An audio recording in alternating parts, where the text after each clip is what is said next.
Hey, my beautiful family, hope you are good.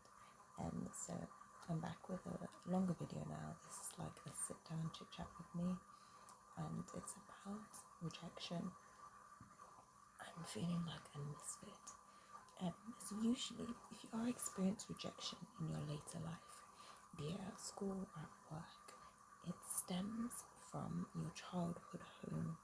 So where you grew up, there maybe was one traumatic event or continual traumatic events that caused a sort of feeling of rejection, abandonment, and exclusion.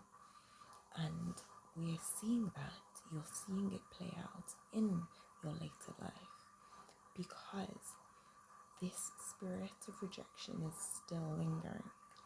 That emotion is still prevalent in your mind and it's yet to be released, forgiven, addressed, and healed. And it can be as small as, say, your parent forgot to pick you up from school one time or from football practice. Or it could have been that they were late multiple times, many times. It could be that one Christmas they forgot to get you a Christmas present, or it wasn't delivered that day, so you were the only one that wasn't opening a present. And it could be as large as a parent dying, a parent leaving, and even a parent working a significant amount and not being present. This can all lead to a sort of spirit of rejection that we internalize because as a child we know no better, and as we are children we develop beliefs based upon our knowledge that far. Yeah. So if we're 5 years old and we are being rejected, we develop a belief based upon our knowledge that we collected from 0 to 5 years old. Usually these beliefs are rooted in unworthiness, not being good enough. And later on, these will sort of manifest into other and later on these can manifest into other emotions and behaviors that either we exhibit ourselves or we see outside, right? And because as within, so without, as above, so below. So if you are seeing something in your surroundings, it's usually a picture, an image, a reflection of what's internalized inside, right? Either in your mind or in your heart. So taking inventory and thinking about things of the past, maybe that did hurt or would have hurt you, and sort of speaking to your inner child, reconnecting with your inner child is the first step to healing. And it doesn't always have to be dim and grim. Reconnecting with your inner child can be speaking lovingly to yourself, being kind to yourself. Also doing things that maybe your inner child has always wanted to do, that maybe you're rejected from doing. And I used an example before, if one of your parents were always late to pick you up, being on time for yourself, being on time for appointments, work, that can help heal you.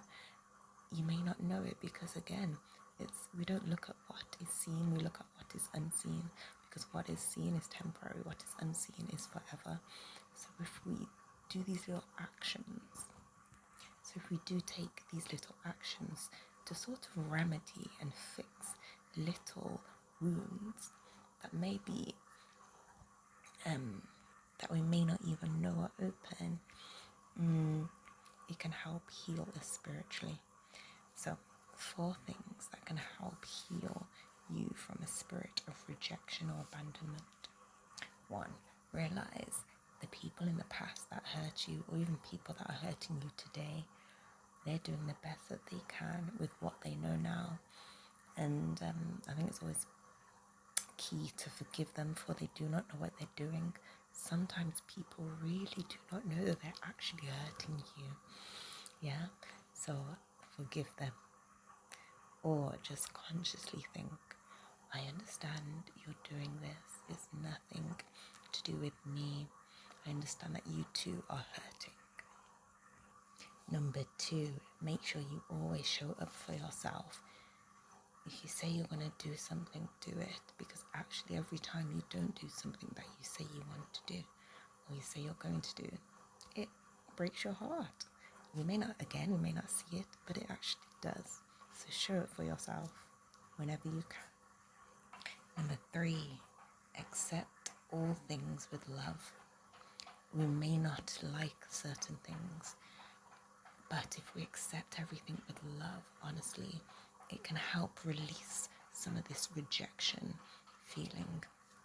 And this could be as simple as food.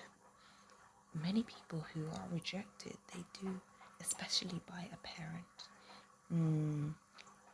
It's very common to exhibit a relationship with food where you reject certain things, yeah? And finally, speak loving affirmations, words, messages to yourself.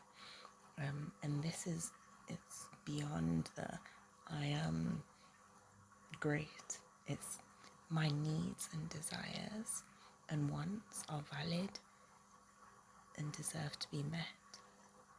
I hope this helps you guys. Sending you lots of love.